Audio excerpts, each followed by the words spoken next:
আসসালামু আলাইকুম সবাইকে। আজকে ফুচকা খেতে খুব ইচ্ছে করছিল। তাই ফুচকা খাওয়ার জন্য বনানীতে বারকোড ক্যাফে সেখানে চলে যাই। এখানে ফুচকা বাজির একটা ফুচকা প্ল্যাটার পাওয়া যায়। এই ফুচকা প্ল্যাটারটা খেতে খুবই খুবই খুবই সুস্বাদু, খুবই মজার। এই ফুচকা প্ল্যাটারটা খাওয়ার জন্যই আজকে এখানে আসা। বারকোড ক্যাফেতে অন্যান্য খাবারও পাওয়া যায়, অন্যান্য খাবারগুলোও ভালোই টেস্টি আছে, কিন্তু আমি যদি এখানে আসি আমি ফুচকাটাই অর্ডার করি। আজকেও এই ফুচকাটা অর্ডার করব, কিন্তু আমি খাওয়া শুরু করেছিলাম ফুচকাটা তখন 280 ছিল। এরপর লাস্ট ইয়ার আমি এসেছিলাম তখন 340, আর আজকে এটার প্রাইস 420। অনেক বেড়ে গেছে। একটা ফুচকা প্ল্যাটারের জন্য আমার মনে হচ্ছিল ওরা দাম বাড়ায় ঠিক করেনি, অনেক বেশি দাম বেড়ে গেছে। কি আর করা, চলে আসছি যখন।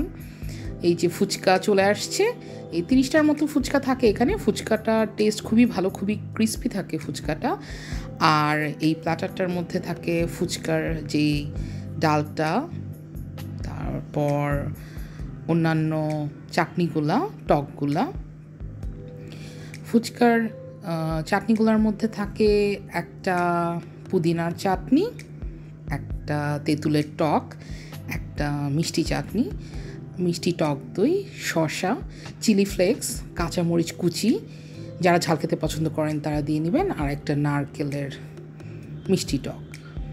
আর সাথে আমরা আইসড লেমন টি নিয়েছিলাম। আইসড লেমন টি টেস্টটা আমার একদম ভালো লাগেনি। পিঙ্ক লেমনেডেরও সেম, এটার টেস্টটাও খুব বেশি কড়া ছিল, ভালো লাগেনি। কিন্তু ফুচকাটা বেস্ট ছিল। সাথে একটা প্লেন দোসা নিয়েছিলাম, এটার প্রাইস ছিল 220। দোসাটা ক্রিস্পি ছিল, দোসাটা মজার ছিল।